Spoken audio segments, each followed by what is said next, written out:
अभद्र भाषा के बोलने के कारण से आपके आज एक न्यूज़ के अंदर भी एक खबरें आई हुई हैं और आप अनिल विज से मिले हैं। आखिर क्या ये मामला इतना आगे क्यों बढ़ा है, मैं जानना चाहूंगा आपसे। देखिए, हम अनिल विज जो अपने प्रदेश के गृह मंत्री उनसे मिले थे।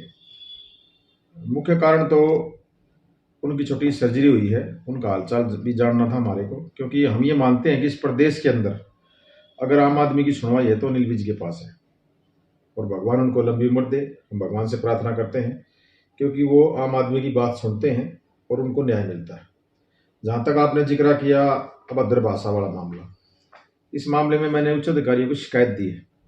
मैंने ये कहा है कि इसकी निष्पक्ष जांच की जाए उच्च अधिकारियों द्वारा, ना कि सेक्टर 9 चौकी के अधिकारियों द्वारा, क्योंकि इसमें जल्दबाजी में बिना किसी तथ्य के आधार पर किसी व्यक्ति ने लिख दिया मेरे को जान से मारने की धमकी दी है, जातिगत आधार मान के।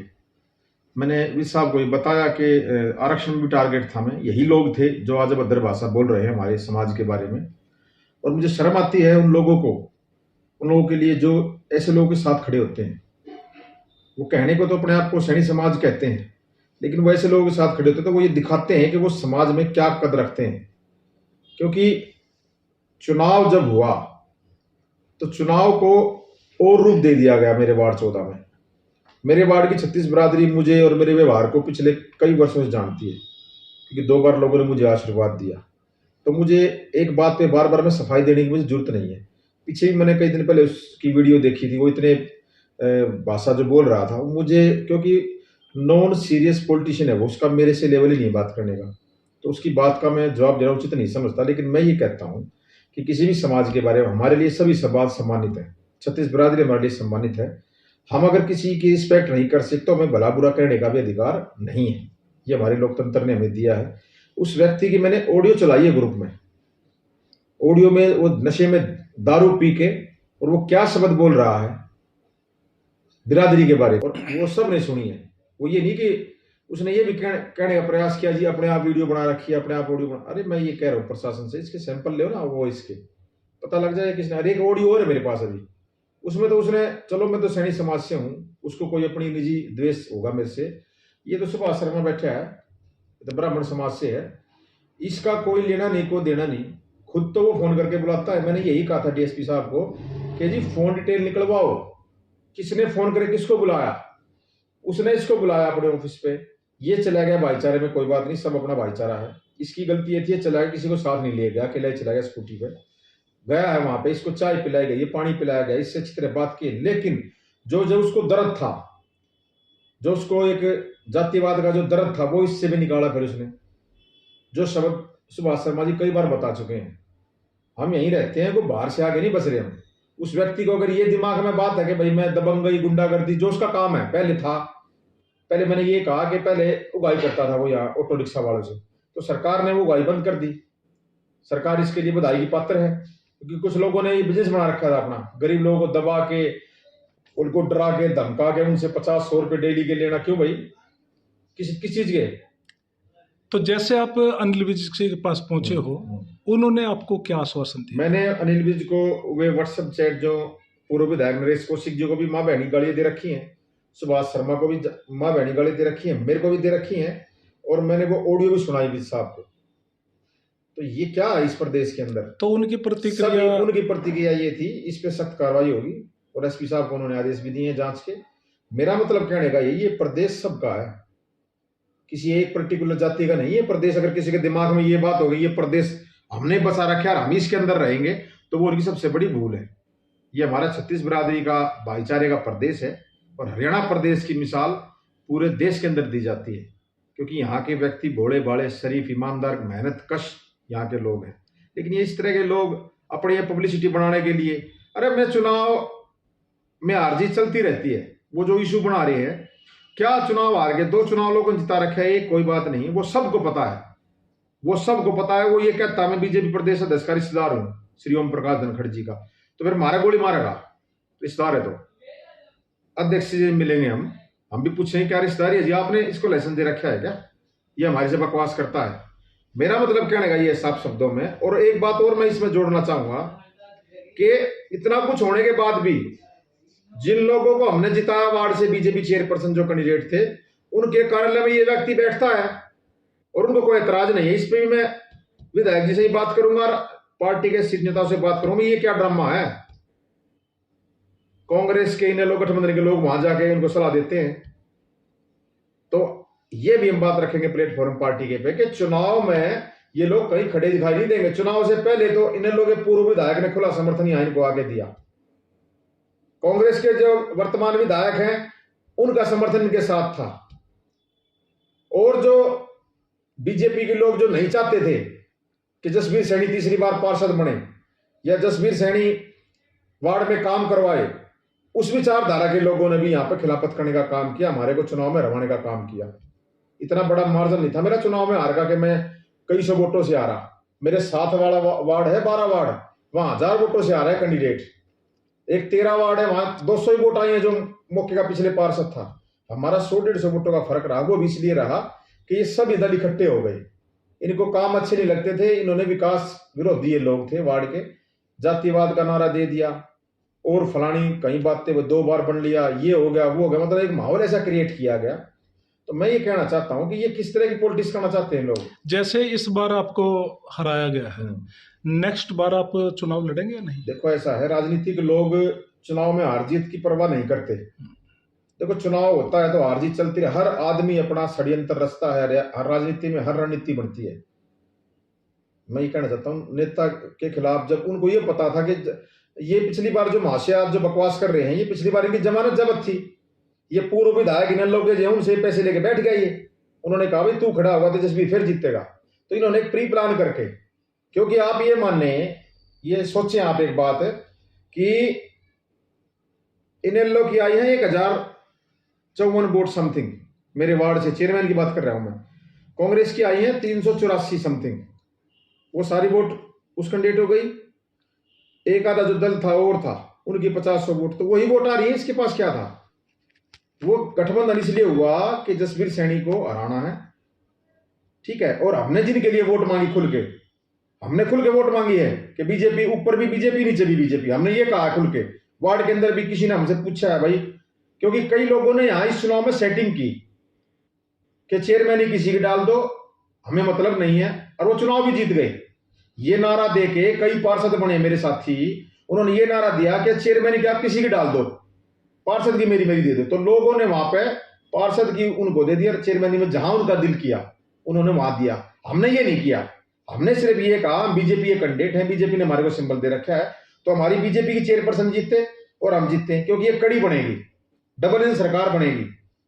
इन्होंने खुला समर्थन किया, इन्हें लोग कांग्रेस का भी समर्थन लिया, और जो आज सम्मानित चेयरपर्सन है बहादुरगढ़ से बीजेपी की, उसके चाचा श्री और उसके घर वाले इनके पास गए थे चुनाव में कि भी हमारी मदद करो, उन्होंने साफ मना कर दिया था। आज क्या प्यार मुड़ गया भाई, जिन लोगों ने मदद कर रखी है चुनाव में, जिन लोगों ने बराबर अपने वोट दिला रखी है, मेरे वार्ड से भारतीय जनता पार्टी जीत के निकली है। आंकड़े उठा लें आप, मैं बिना आंकड़ों की बात नहीं करता। मेरे वार्ड से इनेलो और कांग्रेस से ज्यादा वोट बीजेपी को मिली है, तो हमने तो बड़ा फर्ज निभाया है। लेकिन वो आदमी ये बताए कि वो जो वार्ड में एक आदमी ऐसा बताया जिनको उन्होंने बोला जसबीर सैनी की वोट के लिए आप नीचे, वहां से ये आवाज नहीं आई कि ऊपर भी बीजेपी और नीचे भी बीजेपी। वहां से ये आवाज आई, मुझे लगता है, जो मेरा अंदेशा है, मुझे लगता है कि वहां से ये आवाज आई कि आप हमारी डाल दें चेयरमैन की, एमसी किसी की डाल दें, तो वो तो अपना चुनाव लड़ गए। हम ईमानदारी में पार्टी की आस्था के कारण हमें पार्टी पहले चाहिए, क्योंकि भारतीय जनता पार्टी में सिखाया जाता है कि पार्टी पहले है, नेता बाद में। हम चुनाव हारे कोई बात नहीं, लेकिन पार्टी हमारी जीती। अगर कहीं प्लेटफॉर्म पे कोई बात कहनी कल को आएगी तो मैं कह सकता हूं कि जी मैं चुनाव हारा लेकिन मैंने पार्टी को जिता के भेजा है। इस बात को वो भी मानने को कि आंकड़े मेरे पास। तो मैं ये कहना चाहता हूं कि ये क्या ड्रामा है। लोग कह रहे हैं 2000 लोकसभा का चुनाव आने वाला है नजदीक, उसकी तैयारी में लगी है पार्टी। चलो हम भी कार्यकर्ता हम भी तैयारी में लगेंगे, लेकिन मैं पूर्व विधायक नरेश कौशिक से ही पूछना चाहता हूं कि ये क्या, किस तरह की राजनीति हो रही बहादुरगढ़ शहर के अंदर। हमें चुनाव में जाना आगे, जब कांग्रेस ने लोग गठबंधन के लोग वहां जाके फैसले लेंगे तो फिर जनता क्या कहां जाएगी। मेरा मतलब ये है कहने का स्पष्ट शब्दों में, विस साहब ने आश्वासन दिया है अधिकारियों से। एसपी साहब बहुत अच्छे दर्जर के, एसपी साहब बहुत अच्छे हैं, ईमानदारी से काम करते हैं, हम उनकी तारीफ करते हैं। लेकिन नीचे का सिस्टम जो है कहीं ना कहीं सोचने का विषय है उस पर। और मैंने विस साहब को भी अनुरोध किया बहादुर का दौरा करें ताकि उनको पता लगे क्या खामियां यहाँ पे जातिगत आधार पर एफआईआर होती हैं, जातिगत आधार पर एफआईआर होती हैं और जिसका खामियाजा गरीब आदमियों को भुगतना पड़ता है। कई आदमी बेचारे विस साहब तक नहीं पहुंच पाते, उनकी यहीं उनको दबा लिया जाता है। तो मैं कहना चाहता हूं लोगों से, भाई जिसके पास कोई कष्ट हो, जिसको कोई प्रशासन तंग करे, भाई विस साहब के पास जरूर जाएं, एक बार जरूर जाके देखें, वहां इंसाफ मिलेगा। और विस साहब भी कहते हैं कि भाई मैं बैठा हूं अगर कहीं सुनवाई नहीं होती, क्योंकि हमें उम्मीद है, क्योंकि विस साहब एक साफ छवि और सच्चे इंसान हैं और उनके पास जाने में किसी को कुरेज नहीं होना चाहिए। मेरी सबसे प्रार्थना है कोई भाई परेशान हो तो भाई भ्रष्टाचार की भेंट ना चढ़े, भाई विस साहब के दरबार में जरूर जाए, वहां उसको इंसाफ मिलेगा। नहीं तो समय बिल्कुल खराब आएगा आने वाला, ये बता रहा हूं आपको।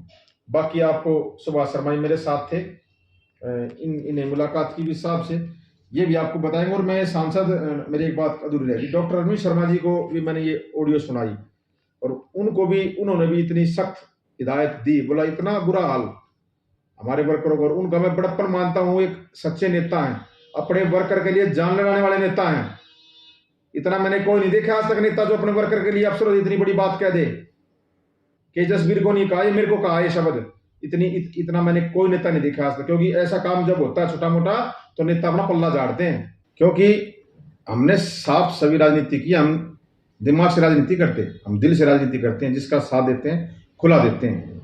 और मैं अरविंद शर्मा जी का धन्यवाद करता हूं, लोगों ने 4 बार सांसद बनाया है और वो भावनाओं को समझते हैं कार्यकर्ताओं की, कि कार्यकर्ता क्या चाहता है। मैं उनका दिल से धन्यवाद करता हूं और सैल्यूट भी करता हूं अरविंद शर्मा जी को, जो वर्करों के लिए बिल्कुल अपनी आखिरी कोशिश करते हैं कि मेरे दरवाजे से कोई वर्कर अगर आया है तो उसका काम हो 101% हो। कहीं ना कहीं कमी है तो सिस्टम में कमी है जिसमें सुधार की जरूरत है। बाकी सुभाष शर्मा जी बताएंगे। हम अनिल विज जी से मिले और उनसे अपनी समस्या रखी, उन्होंने हमें पूरा आश्वासन दिया है। मैंने उनसे ये कहा कि चलो भाई, ये तो इनकी चैटिंग चल रही थी, सैनी समाज से हैं, मैं तो एक ब्राह्मण समाज से हूं, मुझे भी गालियां दी गई और मुझे धमकियां भी दी गई। मैं ये पूछना चाहता हूं प्रशासन से कि भाई मुझे गालियां दी गई, मुझे धमकियां दी गई और मेरे ऊपर ये एफआईआर कर दी, तो ये एक बहुत बड़ा षड्यंत्र चल रहा है।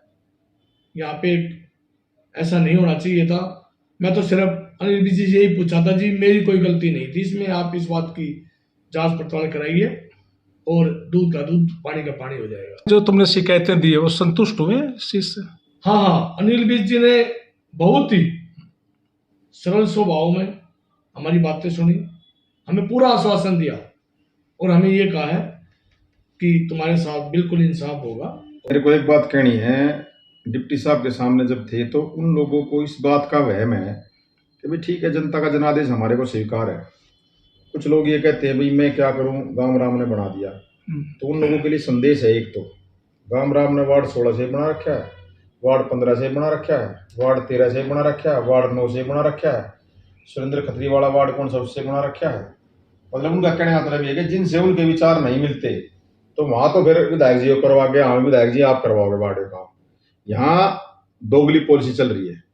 उनको ये संदेश देना चाहता हूं कि वर्तमान में अगर जनादेश का सम्मान करते हो तो विधायक राजेंद्र सिंह जून है यहाँ से कांग्रेस पार्टी का, लेकिन आज भी जो बहादुरगढ़ शहर के काम है नरेश कौशिक करवाता है, वो इसलिए करवाता है क्योंकि वो सरकार में बैठा है, भारतीय जनता पार्टी की सरकार है। खुदा ना खास्ता कल सरकार बदलेगी तो फिर कोई नहीं आएगा। ये जो आज काम करवा रहे हैं गली बनवाने का या कहीं भी जो प्रोजेक्ट होता है, जो सरकार जो करवा रही है, तो फिर कौन दिखाई देगा? जिसकी सरकार वो काम करवाता है। चुनाव हार जीत चलती रहती है। आज तक आपने जून साहब को देखा कहीं नारियल फोड़ते हुए गली का? विधायक नरेश कौशिक जी करते हैं क्योंकि वो सरकार में बैठे हैं, सरकार के नुमाइंदे। सीएम साहब ड्यूटी लगा रखी कि सरकार का पैसा जनता तक सीधा पहुंचे और जनता का विकास हो, सबका साथ सबका विकास की विचारधारा आगे बढ़े। तो उन लोगों के लिए मैं कहना चाहता हूं कि पलड़ा कांग्रेस का ले लो, इन्हें ले लो, कुछ तो ले लो, एक तो पलड़ा रखो।